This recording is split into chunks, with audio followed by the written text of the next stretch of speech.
नमस्कार दोस्तों, मेरा नाम है विशाल। मैं रिसर्च एनालिस्ट हूँ स्टॉक बॉक्स टेक्नोलॉजीज़ में और आप सबका स्वागत है स्टॉक बॉक्स के बिज़नेस स्टैंडर्ड एनालिसिस वीडियो में।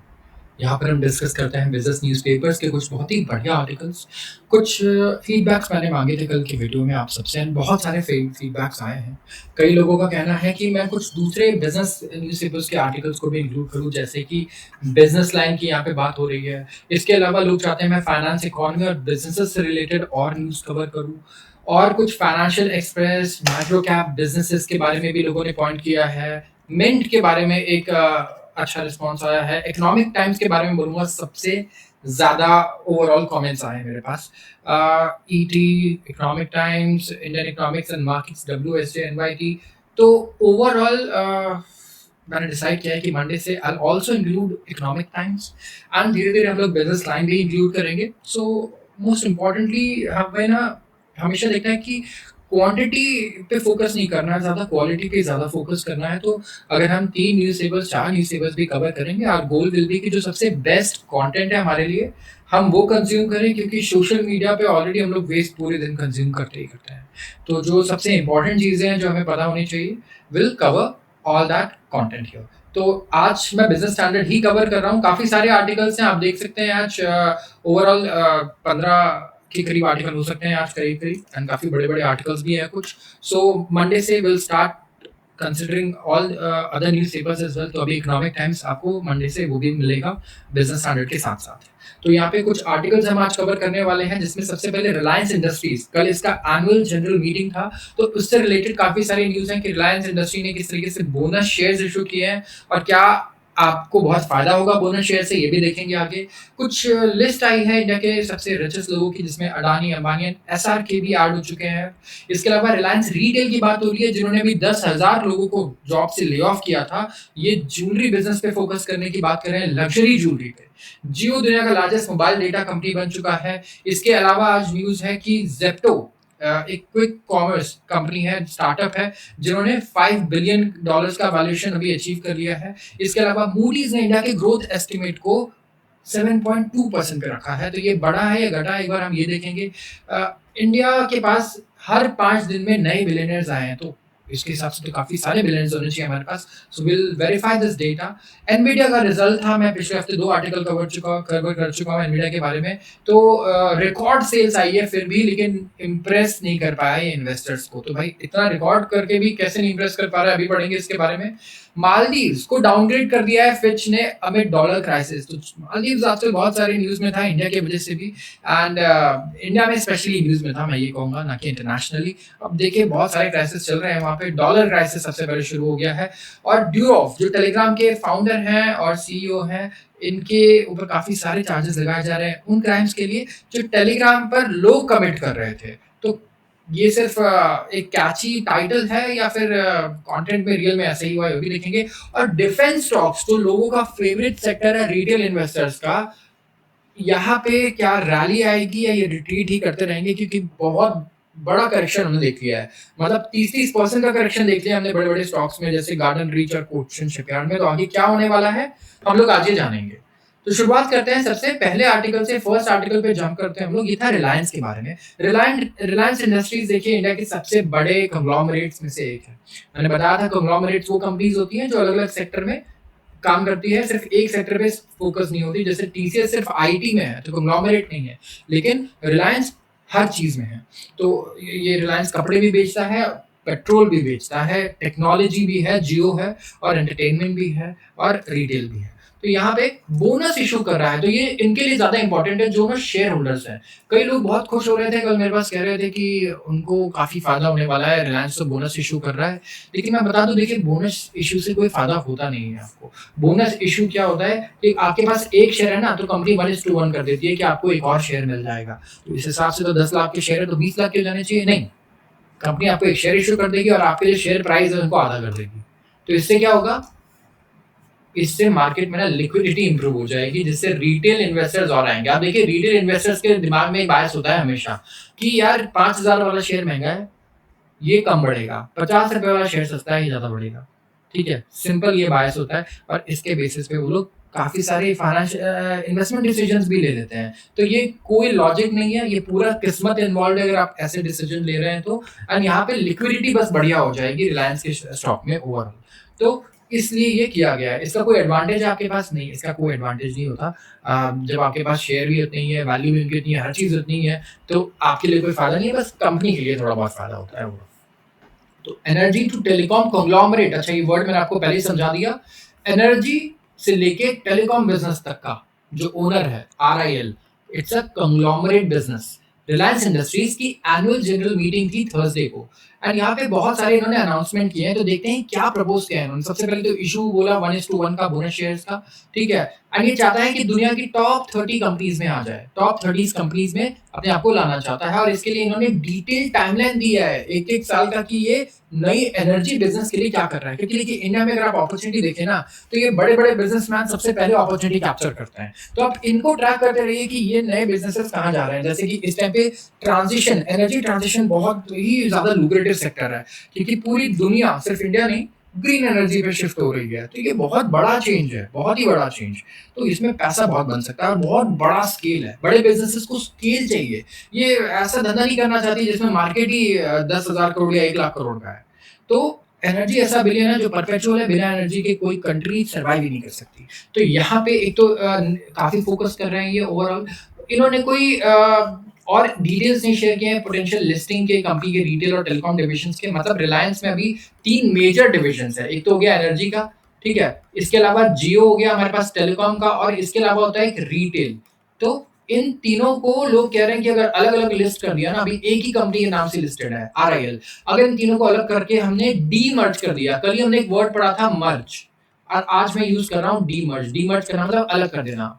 तो रिलायंस कल मर्ज हुई थी किसके साथ, अभी उनको CCI से अप्रूवल मिला है, रिलायंस प्लस डिज्नी हॉटस्टार की बात कर रहे थे, डिज्नी, ये दोनों मर्ज होकर एक ही कंपनी बन जाएंगी। तो मर्ज होना मतलब शादी होना और अलग हो जाना, बेसिकली डीमर्ज होना। लेकिन ये ऑफ कोर्स इनकी मान लीजिए पेरेंट कंपनी रिलायंस इंडस्ट्रीज ही रहेंगी, लेकिन ये तीनों अलग अलग ऑपरेट करेंगी। तो क्या होगा कि इनको बढ़िया और वैल्यूएशन और बढ़ जाएगी इनकी वैल्यूएशन, आप मान के चलिए ये चीज स्टॉक मार्केट में। तो इन्वेस्टर्स को इससे काफी फायदा हो सकता है ओवरऑल। तो यहाँ पे अभी लेकिन इसकी कोई चर्चा इन्होंने की नहीं है, लोग काफी लेकिन सुनना चाहते हैं।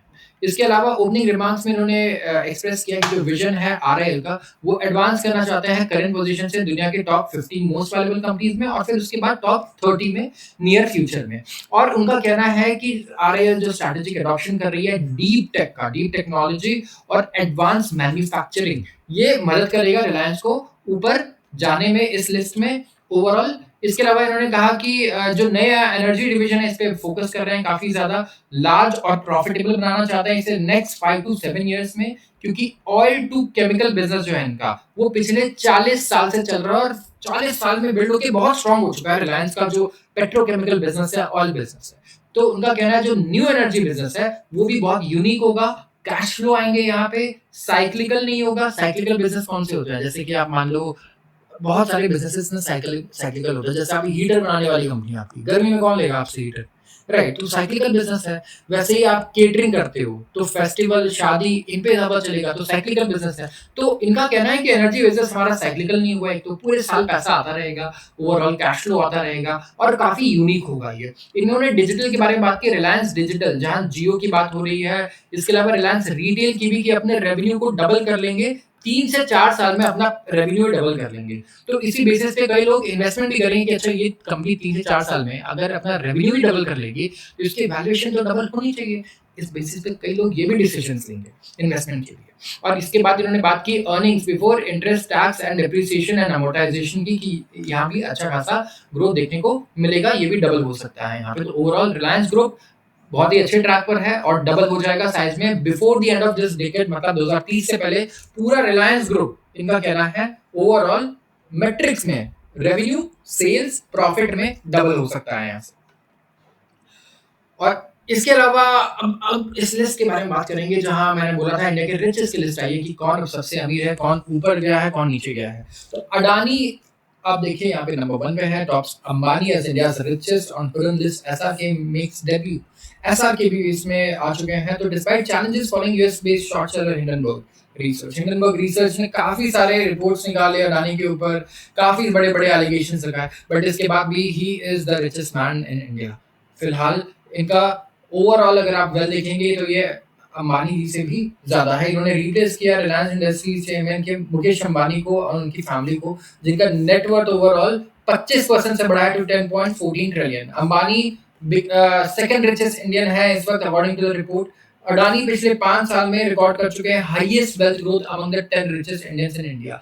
ये रिचेस्ट एशियन भी है, सिर्फ रिचेस्ट इंडियन नहीं है। और इन्होंने ऐड किया है 10.21 ट्रिलियन इन 5 इयर्स। तो ग्रुप ने डिनाई किया है कोई भी हिंडनबर्ग का एलिगेशन एंड शेयर किया है उनके शेयर जो हैं कंपनीज के, वो काफी बढ़िया दिखा चुके हैं। यहाँ पे ट्रैक रिकॉर्ड पिछले 1-2 साल 3 साल का भी देखें, बीच में वॉलेटिलिटी जरूर आई, लेकिन उसे हम वॉलेटिलिटी बोलेंगे क्योंकि शेयर 50% गिरने के बाद भी 100% वहां से रिकवर कर गए। अडानी पोर्ट्स के शेयर 98% बढ़ चुके हैं, driven by improve utilisation. Adani ports बहुत अच्छा कर रहा है, जबकि आप देखिए पोर्ट्स के बिजनेस में काफी सारी टर्बुलेंस भी है। अब देखिए रशिया यूक्रेन का वॉर तो ठीक है, इतना अफेक्ट नहीं करता ओवरऑल हमारे एशियन ट्रेड को, बट इजराइल, ईरान, गाजा, ये तो रेड सी क्राइसिस कितने दिन से हमें परेशान कर रहा है। तेल के दाम भी बीच में कितने बढ़ गए थे, उसके बजाय अडानी पोर्ट्स बहुत अच्छा परफॉर्म कर रहा है। और इनकी एनर्जी कंपनी जो है Adani energy, Adani gas, Adani transmission and power, करीब 76% ग्रोथ दिखा है इन्होंने अपने शेयर प्राइस में। तो ओवरऑल यही रीजन है कि ये इस वक्त नंबर 1 पे है। बात करते हैं रिलायंस रिटेल की। Reliance retail 2x rise M कर रहा है अपने बिजनेस में। तो आइए जानते हैं कैसे कि इतना बड़ा बिजनेस डबल होने की बात कैसे कर रहा है। यहाँ पे रिलायंस लार्जेस्ट रिटेलर है और ये एम कर रहा है कि ये स्ट्रेंथन करेगा अपनी market position by targeting doubling of its business in 3 to 4 years। 3 से 4 साल में डबल करने की बात कर रहा है, अकॉर्डिंग टू ईशा अंबानी जो एग्जीक्यूटिव डायरेक्टर है रिलायंस रिटेल वेंचर्स की और बेटी है अंबानी जी की।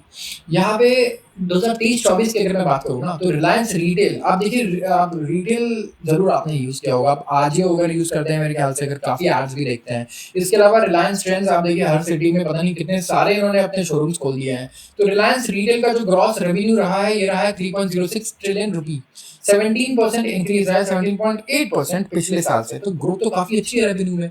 इन्होंने ये भी अनाउंस किया कि कंपनी के बहुत ही एम्बिशियस प्लान है कि वो लग्जरी ज्वेलरी सेगमेंट में आए एंड ये यहाँ पे क्यूरेटेड डिजाइन एक्सपीरियंस लाना चाहते हैं और एक्सप्लोर कर रहे हैं फैशन ज्वेलरी और एक्सेसरीज जो इनके मार्केट रीच को और आगे लेके जाएगा। तो ये बुरी खबर है तनिष्क के लिए और दूसरे मैं बोलूंगा ज्वेलरी कंपनीज के लिए जो लग्जरी ज्वेलरीज में काम करती हैं इस वक्त, क्योंकि इनके लिए एक बहुत ही बड़ा कॉम्पिटिटर आ रहा है यहाँ पर। इन्होंने नोट किया कि जो कंपनी की ज्वेलरी है ना, जो ज्वेलरी बिजनेस है वो एक्सपांड कर रही है टू डिजाइन इट्स कैपेबिलिटी कि ये टेलर्ड प्रोडक्ट ऑफर करे। तो ये ऑफ कोर्स रीजनल टेस्ट के हिसाब से होगा, ये रिच लोगों के लिए है, क्योंकि इंडिया में आप देखिए रिच लोगों की पॉपुलेशन काफी तेजी से बढ़ रही है। तो अभी हमने देखा ऊपर बिलियनर्स वगैरह कितने सारे ऐड हो चुके हैं, हर साल बिलियनर्स भी काफी ऐड हो रहे हैं। तो यहाँ पे कंपनीज के पास ये डेटा है कि इंडिया में पर कैपिटा इनकम वाले कौन से पर कैपिटा ब्रैकेट में कितने लोग आते हैं और उसी के बेसिस पे ये प्रोडक्ट्स डिसाइड होते हैं। तो कंपनी ने पहले ये देखा कि नहीं डिमांड महंगे प्रोडक्ट्स के लिए ज्यादा है, तो महंगे प्रोडक्ट्स और होने चाहिए, हमारे पास तो है ही नहीं। तो वो डिसाइड कर रही है कि उन्हें काम करना चाहिए कि अब महंगे के लिए एक अलग से कैटेगरी बना दो और डिजाइन बना दो, यहाँ पे designer as a designer branding कर दो इसकी और फिर लोगों को सेल करो। तो यहाँ बहुत अच्छी डिमांड है इसका मतलब।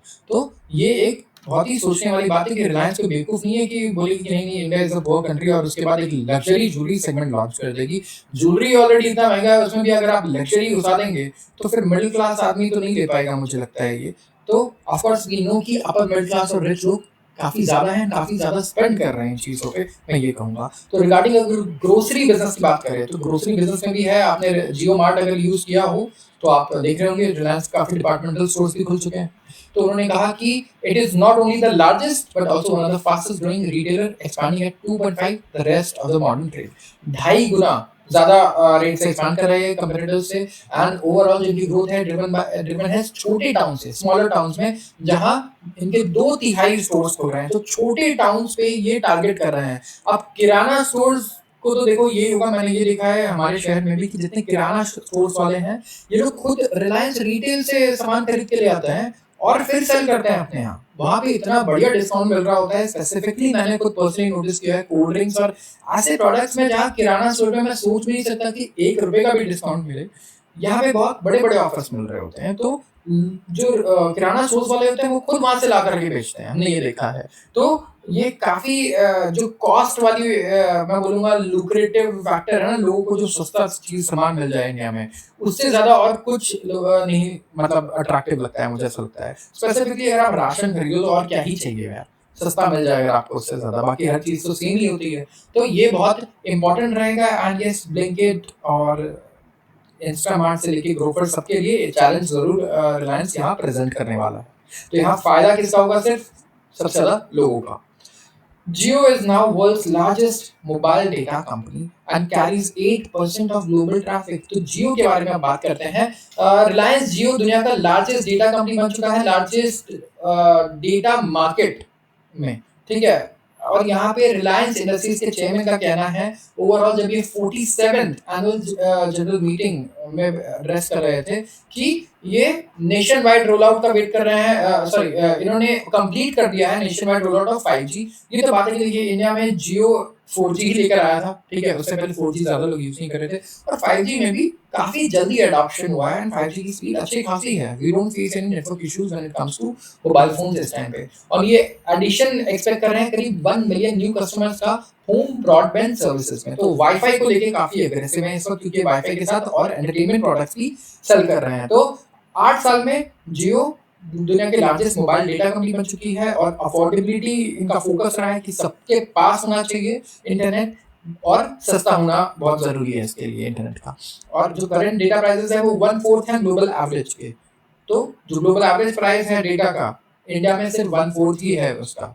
तो each of Zeus 490 million customer जो हैं, 49 करोड़ कस्टमर्स, उनको करीब वो यूज करते हैं 30 GB of data on a monthly on average, जहां 33% ग्रोथ है टेलीकॉम के डेटा ट्रैफिक में over the past year. Jio platform जो होल्डिंग कंपनी है जियो के लिए, यहाँ पे और दूसरे डिजिटल बिजनेस है रिलायंस ग्रुप के, वो भी टॉप 12 कंपनीज बन चुके हैं इंडिया में बाई नेट प्रॉफिट। तो काफी अच्छा इन्होंने यहाँ पे मैं कहूँगा अपना मॉडल बनाया बिजनेस का। ओवरऑल इन्होंने कहा कि हमें अफोर्डेबल रखना है, ग्लोबल एवरेज से काफी कम रखना है इंडिया में कॉस्ट को, ताकि 140-150 करोड़ लोग सबके सब इसे यूज कर पाए। और इसके साथ अभी दूसरे और चीजें भी सेल कर रहे हैं लोगों, और प्रोडक्ट्स, क्योंकि इन्होंने अब ट्रस्ट डेवलप कर लिया है। जैसे Jio Air Fiber 5G based home wifi service है, जो जहां पर 1 मिलियन कस्टमर्स ऑलरेडी आ चुके हैं 6 महीने में, और फिर 10 लाख और आ गए सक्सीडिंग 3 महीने में सिर्फ। ओवरऑल इनका ये भी कहना है कि जियो टीवी पे भी काफी फोकस कर रहे हैं। एक न्यू ऑपरेटिंग सिस्टम है फॉर जियो टीवी, और इन्होंने अनवील किया है जियो टीवी प्लस। तो यहाँ पे डजन्स ऑफ कंटेंट है ओटीटी के, और काफी ऑन डिमांड मूवीज और शोज भी अवेलेबल हैं। प्लस इन्होंने हॉट जी डिज्नी को भी एक्वायर कर लिया है इंडिया में। तो ये एंटरटेनमेंट पे काफी ज्यादा फोकस कर रहे हैं, और टीवी का ऑपरेटिंग सिस्टम, ब्रॉडबैंड, इंटरनेट, उसके अलावा एंटरटेनमेंट बिजनेस, ये बिल्कुल प्रॉपर होम एंटरटेनमेंट जो है इंडिया का, उसको कैप्चर करना चाहते हैं। हमें ये इससे समझ में आ रहा है, काफी एग्रेसिवली ये एक्सपैंड कर रहे हैं इसमें। आते हैं अगले आर्टिकल पे, ये है स्टार्टअप के बारे में। अभी हमने जो डिस्कस किया वो एक कंग्लोमरेट है, इंडिया की नंबर 1 नंबर 2 पे रहने वाला ये बिजनेस है, रिलायंस इंडस्ट्रीज हर चीज में है। अब बात करते हैं डिसरप्टर की। जेप्टो एक डिसरप्टर है। जेप्टो क्या करता है, जैसे ब्लिंकिट और इंस्टामार्ट का आपने सुना है कि 10 मिनट में आपको कुछ भी डिलीवर कर देगा। एंड काफी यंग बच्चों ने शुरू किया था, दे वर 19 and 20 year old I think, जब इन्होंने शुरू किया था 18 ईयर ओल्ड।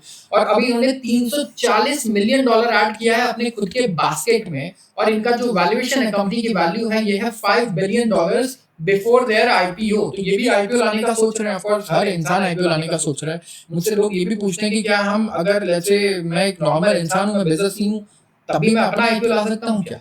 क्योंकि इतना बढ़िया वैल्यूएशन मिल जा रहा है मार्केट में आजकल, इतना पैसा है, लोग इतना पैसा लगा रहे हैं मार्केट में कि बिजनेस आप कुछ भी करो ना करो, आपकी कंपनी 5-6 हजार करोड़ की बनी जा रही है।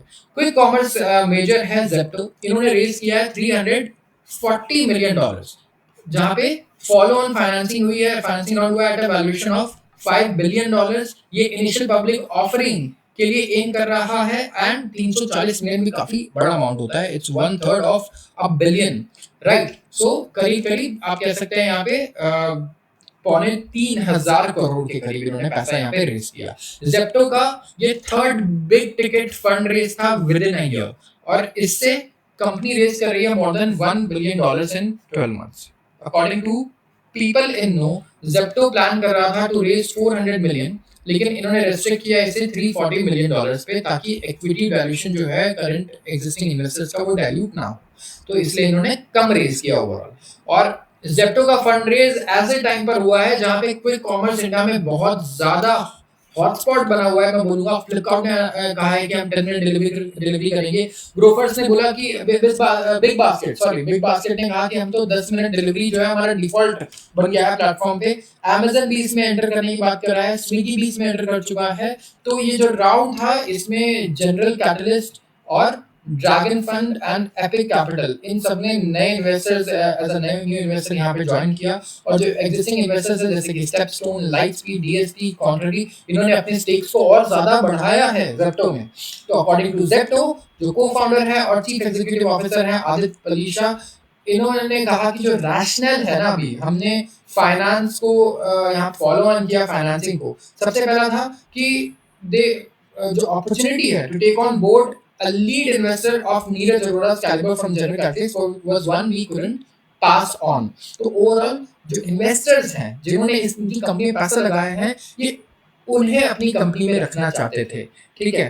They were really impressed by mister Neeraj Arora's caliber। तो एक तो ये रीजन था कि ये पास नहीं कर सकते थे इस फंड रेजिंग राउंड को, और दूसरा ये अपने बैलेंस शीट को और स्ट्रॉन्ग करना चाहते थे।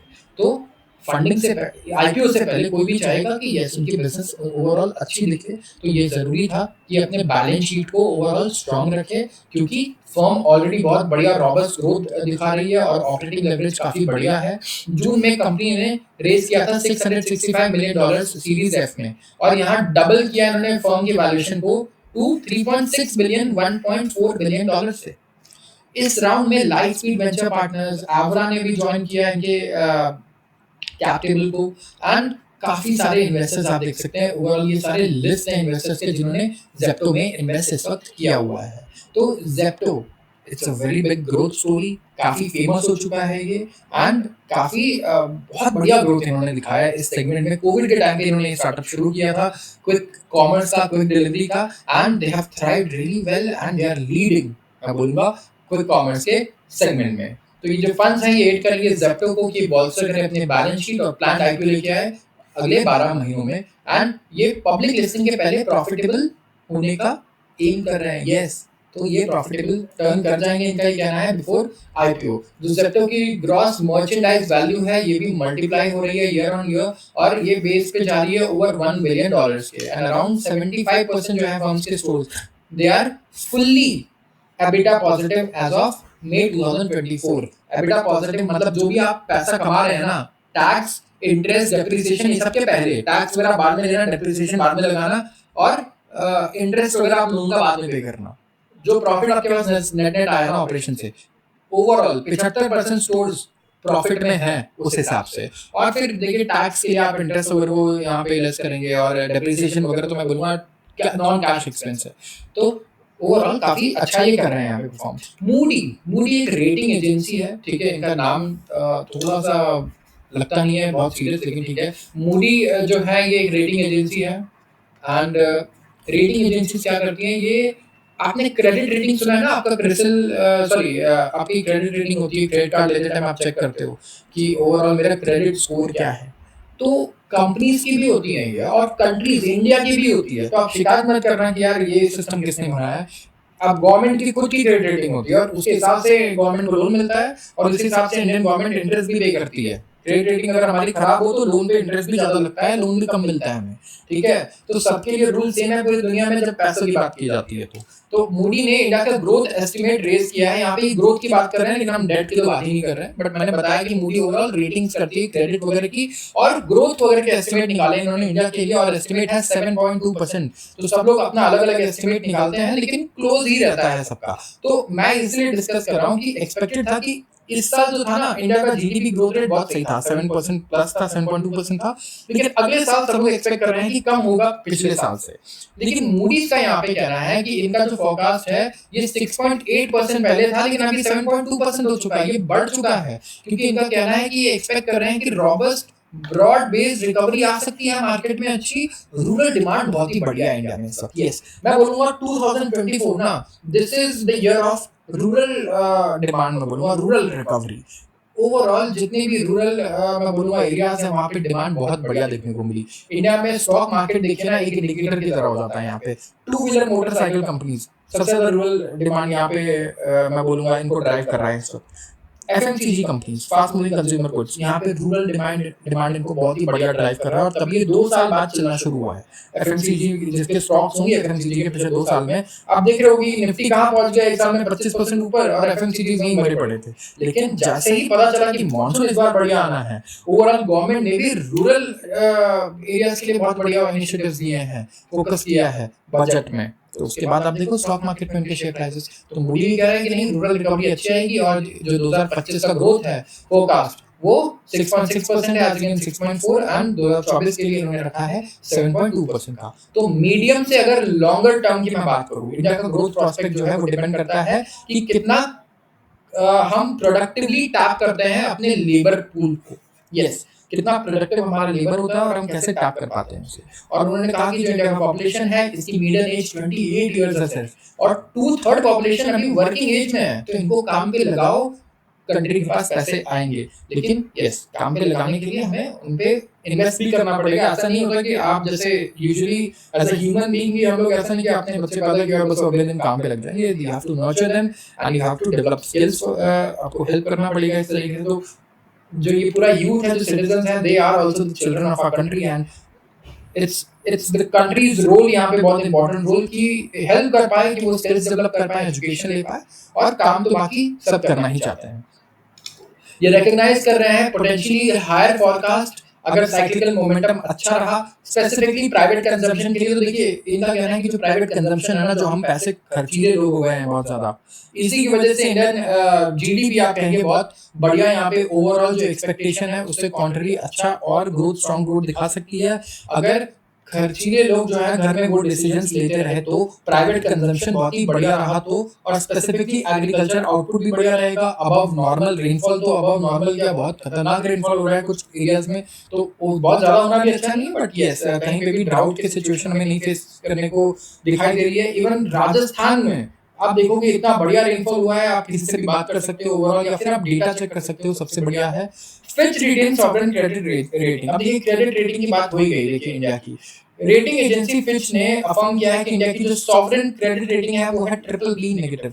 यहाँ पे strong medium term growth outlook है, सॉलिड एक्सटर्नल फाइनेंशियल पोजीशन बहुत सॉलिड है हमारा इस टाइम पे। इनकी रिपोर्ट में इन्होंने ये कहा और हाईलाइट किया कि जो इलेक्शन रिजल्ट्स है ना वो दिखा रहे हैं कि ब्रॉड कंटिन्यूटी रहने वाली है, लेकिन जो कोलिशन पॉलिटिक्स है, जो सपोर्ट लेके दूसरी पार्टी से हमने सरकार बनाई है, इसमें थोड़ा प्रॉब्लम हो सकती है, बट ओवरऑल पॉलिसी सारी की सारी वैसी रहने वाली है। मेजर पॉलिसी कंटिन्यूटी है, एंड इंफ्रास्ट्रक्चर ड्राइव पे भी देखा गवर्नमेंट ने कितने सारे इनिशिएटिव्स लिए हैं। डिजिटलाइजेशन पे गवर्नमेंट पीछे नहीं हट रही है। Ease of doing business measures जो है सपोर्ट कर रहे हैं ग्रोथ को। ऑल्दो इंडिया में बिजनेस करना अभी भी बहुत चैलेंजिंग है, बहुत सारे चेंजेस की जरूरत है ओवरऑल, अगर मैं सही बताऊं तो, बट स्टिल ओवरऑल जो हम लोग ट्रैक पे हैं, जो पहले ट्रैक पे थे सेम, ऐसा नहीं कि सीट्स कम आई है, जो मेजोरिटी है वो पूरी नहीं आई एक पार्टी की, तो उससे कोई बहुत ज्यादा हिंडर हो रहा है कुछ भी। एजेंसी ने नोट किया कि इंडिया का जो फिस्कल कंसोलिडेशन है वो एडवांस कर रहा है। ये फिस्कल कंसोलिडेशन, फिस्कल डेफिसिट, ये सारी चीजें भी मैं डिस्कस करता।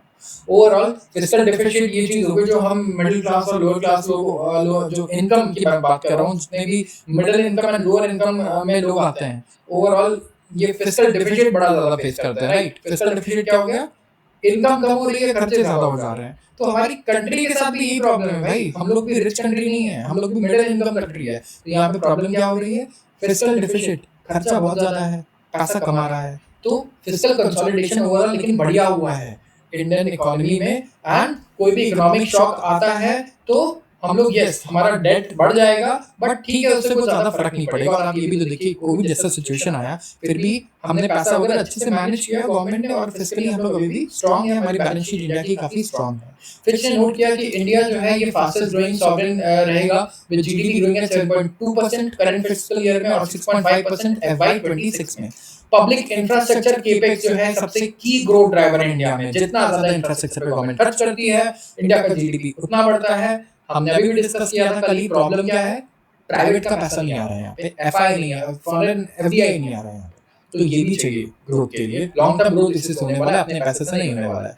तो प्राइवेट इन्वेस्टमेंट जो है रियल एस्टेट में लाइकली स्ट्रॉन्ग रहने वाली है, and science and nascent pickup के मैन्युफैक्चरिंग इन्वेस्टमेंट में। मैन्युफैक्चरिंग इन्वेस्टमेंट बहुत ज्यादा जरूरी है क्योंकि जॉब क्रिएशन मैन्युफैक्चरिंग से ही सबसे ज्यादा होती है। अगले आर्टिकल की बात करते हैं। India saw new billionaire every 5 days. Yes, नए बिलियनर्स आए हैं every 5 days. Morgan Stanley capital, ये भी यूएस अमेरिकन फर्म है, एंड कैपिटल इंटरनेशनल ने लिफ्ट किए रिस्ट्रिक्शंस अडानी ग्रुप सिक्योरिटीज पर अगस्त 2024 रिव्यू में। और इन्होंने बैन लगा दिया था जब हिंडनबर्ग की रिपोर्ट आई, और फिर से इन्होंने इस रिस्ट्रिक्शंस को हटा दिया है। इन्होंने रिव्यू किया और इन्होंने देखा कि बहुत ही स्टेबलाइजिंग आउटलुक है अडानी ग्रुप का। की स्टॉक जो Adani enterprises, Adani ports, Ambuja cements है, सब बहुत ही बढ़िया हैं। तो कोई जरूरत नहीं थी ओवरऑल बैन करने की, बट हिंडनबर्ग की रिपोर्ट आने के बाद इन्हें बैन करना पड़ गया। एचसीएल टेक्नोलॉजीज के जो फाउंडर हैं शिव नादा और उनकी फैमिली, ये थर्ड हैं इस लिस्ट में, जहां पे फॉर्च्यून है 3.14 ट्रिलियन रुपए का। Cyrus S Poonawalla and family जो वैक्सीन कंपनी है, सीरम इंस्टीट्यूट ऑफ इंडिया, ये फोर्थ स्पॉट होल्ड करते हैं। तो ये ओवरऑल कंटिन्यूटी है उस आर्टिकल का जहां हम इंडिया के सबसे रिचेस्ट लोगों की लिस्ट डिस्कस कर रहे थे। और यहाँ पे जो ओवरऑल हम देख रहे हैं कि सेम नाम हमें हर साल दिखते हैं, चाहे शिव नादर जी ऊपर नीचे दिखते हैं, आगे पीछे दिखते हैं, लेकिन यही लिस्ट हमें पिछले 10 साल से देखने को मिल रही है। चाइना में अगर आप देखें तो करीब 25% डिक्लाइन हुआ है नंबर ऑफ बिलियनर्स में, और इंडिया इमर्ज कर रहा है एशिया का वेल्थ क्रिएशन इंजन, जहां पे 29% इंक्रीज हुआ है, रिकॉर्ड 334 बिलियनर्स।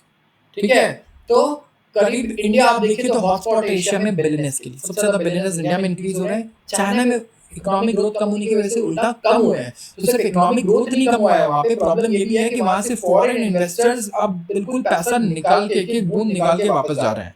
फॉरेन इन्वेस्टर्स वहाँ पे रुकना ही नहीं चाहते, ऐसा सिचुएशन आ गया है। स्टॉक मार्केट का आप डेटा चेक कीजिए, वहाँ पे इंडिया में एफआईडीआई डेटा आप चेक करते हैं, अगर जितने भी लोग मेरे स्टॉक मार्केट वाले हैं व्यूअर्स, आप एक बार चाइना का देखिए, आप शॉक हो जाएंगे इन्वेस्टर्स कैसे पैसा निकाल रहे हैं वहां से।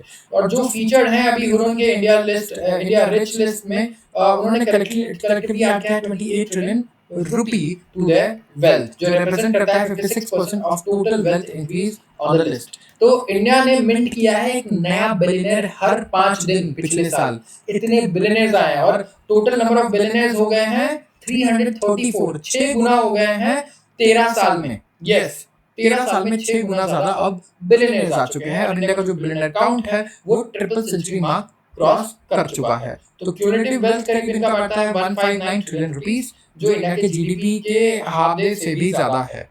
एंटरटेनमेंट इंडस्ट्री से भी कुछ लोगों ने एंटर किया है इस लिस्ट में। एंटरटेनमेंट इंडस्ट्री से शाहरुख खान जो है, इन्होंने एंटर किया है इस लिस्ट को फर्स्ट टाइम। ओवर 7300 करोड़ का इनका वेल्थ है, and it is fuelled by stakes in IPL team Kolkata knight riders, जिन्होंने टूर्नामेंट जीता 2024 में, एंड ये ओन करते हैं रेड चिलीज एंटरटेनमेंट को भी, जिन्होंने प्रोड्यूस किया है movie like Dunki, Jawan, Darlings to contribute to his wealth. तो जो लिस्ट ऑफ बॉलीवुड स्टार्स हैं, major wealth creators, Khan, Shahrukh Khan इसमें नंबर 1 पे आते हैं। जूही चावला एंड फैमिली करीब 4600 करोड़ से आप देखें तो नंबर 2 पर आती है ये बॉलीवुड में। तो मैं ये लिस्ट इसलिए डिस्कस कर रहा हूँ क्योंकि वी कैन सी कि एंटरटेनमेंट इंडस्ट्री में भी वेल्थ क्रिएशन हो रहा है, ठीक है। एंड लेकिन हम ये देख रहे हैं कि it's not that big, entertainment industry इतनी बड़ी नहीं है, Bollywood is not that big, क्योंकि हमने ये पढ़ा कि जितने बड़े बड़े एक्टर्स हैं, टॉप एक्टर शाहरुख खान, इनका ओवरऑल वेल्थ मूवीज से नहीं आ रहा है। ये इनका सबसे ज्यादा जो पैसा है ये आईपीएल की जो इनकी टीम है कोलकाता नाइट राइडर्स, इसकी वजह से आ रहा है। And Juhi Chawla and family का भी अगर आप देखें तो इन्होंने बॉलीवुड से नहीं कमाया। सो यू कैन से कि बॉलीवुड इतना बड़ा, इंडिविजुअली आपके पैसा बहुत अच्छा है, ठीक है, आप कमा लोगे, लेकिन we don't know any single individual जो बहुत इंडिया के टॉप रिच लिस्ट में आ रहा है एंटरटेनमेंट इंडस्ट्री से, जो टॉप 10 में आ जाए, राइट। लेकिन अगर आप यूएस को देखें ना, तो यूएस में अगर आप एंटरटेनर्स को देखें तो दे आर बिलियनर्स नाउ, ठीक है। एंड वहां पे जो कंपनीज है वो तो मल्टी बिलियनर, ठीक है, मल्टी बिलियनर कंपनीज जो एंटरटेनमेंट इंडस्ट्री में है।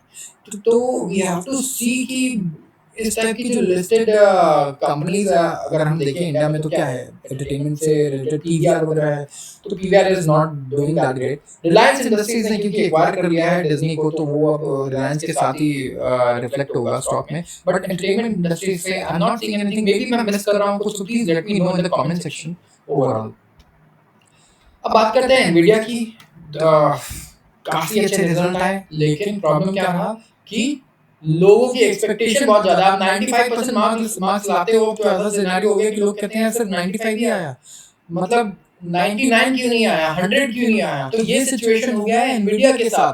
एनवीडिया का रेवेन्यू मोर देन डबल हो चुका है एक साल में। इतनी बड़ी कंपनी का जो रेवेन्यू बिलियंस ऑफ डॉलर्स में करती है, कंट्रीज के जीडीपी जितना इसका रेवेन्यू है, और अब डबल हो चुका है। ठीक है, फिर भी ये फेल हो गया इन्वेस्टर्स को इम्प्रेस करने में, जहां काफी खतरनाक रैली देखी है लोगों ने। ठीक है, स्टॉक 5 गुना 6 गुना हो चुका है पिछले, अगर आप देखें 2 साल का डेटा। और क्योंकि लोग बेट कर रहे हैं billions of dollars on the future of AI, तो आर्टिफिशियल इंटेलिजेंस चिप जायंट ने अनाउंस किया रिकॉर्ड रेवेन्यू $30 बिलियन का over a 3-month period. And यहाँ पे अगर आप देखें, एनालिस्ट का फोरकास्ट था $28.7 बिलियन का, रेवेन्यू आया $30 बिलियन का, और ज्यादा ही आया है। और एनवीडिया एक्सपेक्ट कर रहा है $32.5 billion in revenue, plus minus 2%, only ahead of analyst consensus expectations। तो यहाँ पे मार्जिन एक्सपेक्ट कर रहे हैं 75% plus minus 50 basis point third quarter में, और एनालिस्ट भी यही फोरकास्ट कर रहे हैं ओवरऑल। तो क्या कंपनी, आप देखिए कितना पैसा ये कमा रही है और इनका प्रॉफिट मार्जिन भी कितना बड़ा है।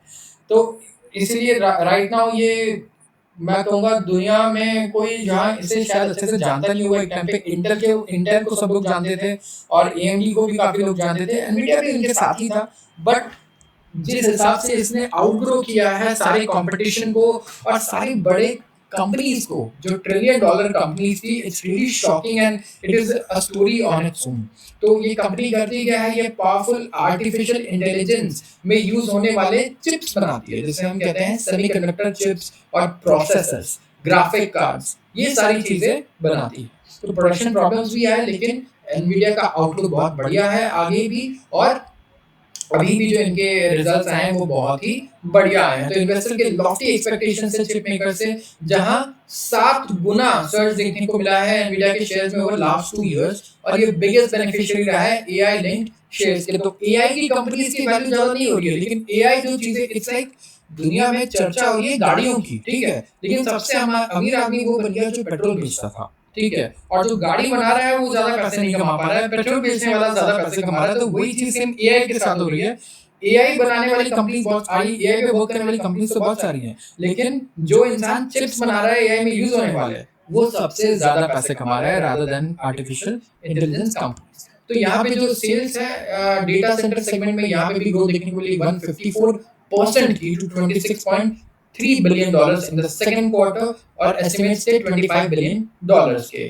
तो यहाँ पे ओवरऑल एक्सपेक्टेशंस आगे के लिए भी बहुत अच्छा है, और काफी बढ़िया ये नए प्रोसेसर लाइनअप भी लेकर आ रहे हैं। जैसे कि एनवीडिया का जो नया बिग कैश फ्लो है वो है the new Blackwell processor lineup, जो और ज्यादा चैलेंजिंग है to manufacture than anticipated, but it is expected कि ये बहुत एडवांस्ड है एंड यहाँ पे काफी अच्छा रेवेन्यू लेकर आ सकता है एनवीडिया के लिए। एंड ये चाहे तो मैं बताऊं और बेटर कर सकते हैं, लेकिन प्रोसेसर और चिप्स पे काफी रेस्ट्रिक्शंस भी हैं। जैसे यूएस ने कहा कि आप अपने हाई एंड चिप्स को चाइना को नहीं बेच सकते हो, चाइना की कंपनीज नहीं खरीद सकती हैं ये चिप्स डायरेक्टली या लीगली, मैं कहूँ एनवीडिया से, इट इज नॉट अलाउड। तो ऐसे अगर ये सारी चीजें नहीं होती, रेस्ट्रिक्शंस होती, तो ऑफ कोर्स इनका रेवेन्यू अभी कहीं और ही होता, because China is also a really big market. But US की कहीं ये इसको कॉपी ना कर दे और पूरी तरीके से रेप्लिकेट ना कर दे।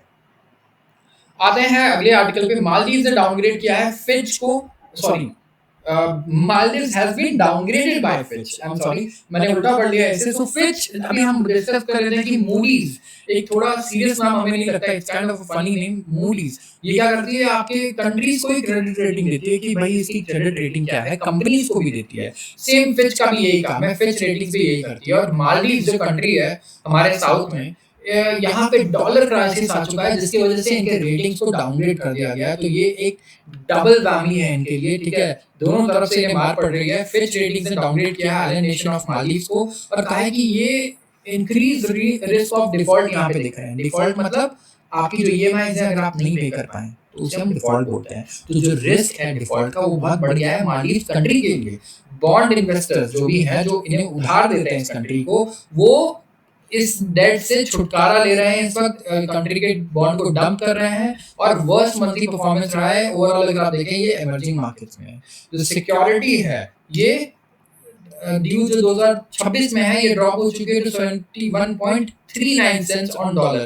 तो $1 पे कितना मिल रहा है अब 71.39 सेंट्स मिल रहा है, पूरा $1 भी नहीं मिल रहा है इनके बॉन्ड पे, और ये रिकॉर्ड लो पर आ चुका है। सुकुक ने पोस्ट किया है डबल डिजिट लॉसेस इन अगस्त और ट्रेल कर रहा है सारे पीयर्स के पीछे ब्लूमबर्ग के emerging market sovereign total return index में, और कंट्री के जो कन्वेंशन डॉलर बॉन्ड्स हैं वो भी बहुत लो पर आ चुके हैं। तो मुझे लगता है अब एक ही चीज होगी कि इंडिया इनकी या तो मदद करेगा या तो चाइना इनकी मदद करेगा, इसके अलावा ये और कुछ नहीं ऑप्शन है इनके पास। तो ये यही करेंगे, मुझे लगता है इनके प्रेसिडेंट शायद अभी चक्कर काटते हुए जरूर मिलेंगे इंडिया में, या फिर ये चाइना के पास जाएंगे ओवरऑल हेल्प लेने कि भैया हमें कुछ लोन दे दो, हमारी थोड़ी हालत खराब है, डॉलर जरा कम पड़ गए हैं तो हमें डॉलर की जरूरत है। तो यहाँ पे बैंक ऑफ माली के पे काफी प्रेशर आ चुका है, जो कंट्री का सबसे बड़ा कमर्शियल बैंक है, और इन्होंने एक्चुअली लिमिट लगा लिया था स्पेंडिंग पे in foreign currency for its customers, और इस डिसीजन को रिवर्स करना पड़ा। अब न्यूज में भी आ रहा था, हम लोग कुछ खूब वाली बातें सुन रहे थे कि बैंक किस तरीके से अपने स्टेट के अगेंस्ट ही एक रूल बना के बैठ गया और स्टेट को रूल को फिर रिवर्स किया गया। बट यस, बैंक में जो आदमी बैठा है वो समझदार है, वो पॉलिटिशियन नहीं है, और वो देख रहा है कि हाँ भाई हमारी हालत खराब है, पैसे नहीं है हमारे पास, डॉलर रिजर्व नहीं है, खत्म हो जाएंगे एंड हम डिफॉल्ट कर जाएंगे बॉन्ड पे, और अगर बॉन्ड पे डिफॉल्ट कर गए तो कई दशक, एक 2-3 जनरेशन ऐसे निकल जाएंगे रिकवरी में, ठीक है, और लोग 2-3 जनरेशन ऐसे ही परेशान रह जाएंगे, गरीब रह जाएंगे देश के। तो ये बहुत ही ज्यादा डायर सिचुएशन है मालदीव्स के लिए।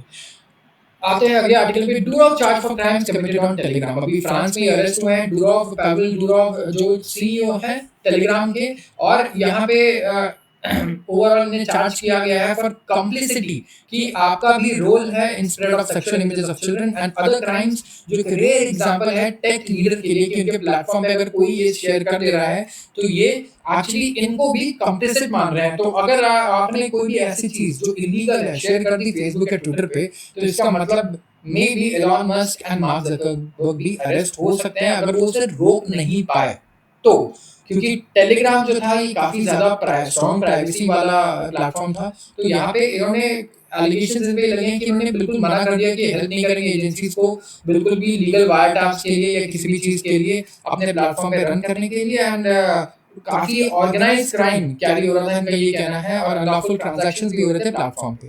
तो जो 39-year-old बिलियनर है, इन्होंने बेल पोस्ट किया है $5.6 मिलियन का क्वेश्चन के बाद, एंड ये फ्रांस लीव नहीं कर सकते अभी, एंड इनको 2 बार हर हफ्ते में अथॉरिटीज के पास जाकर अटेंडेंस लगाना होगा। तो टेलीग्राम के पास करीब 900 मिलियन एक्टिव यूजर्स हैं, और कई सारे यूरोपियन कंट्रीज हैं ना, इनके ये मैं कह सकता हूँ नजरों में रहा है काफी ज्यादा, क्योंकि काफी सारी चीजें हुई हैं, क्राइम कमिट होते हैं, टेलीग्राम पे चीजें शेयर होती हैं जो ये नहीं चाहते कंट्रीज की हो, और अथॉरिटेरियन रेजिम जैसे कि रशिया और ईरान भी काफी ज्यादा इनके अगेंस्ट रहा है। तो टेलीग्राम की नजरों में हमेशा ये भी रहा है, इसलिए रशिया से भाग करके यूरोप आ गए थे, लेकिन यूरोप ने भी काइंड ऑफ वही चीज की जो रशिया नहीं की थी कर सकता था इनके साथ, जिसकी वजह से इन्हें रशिया से भागना पड़ा।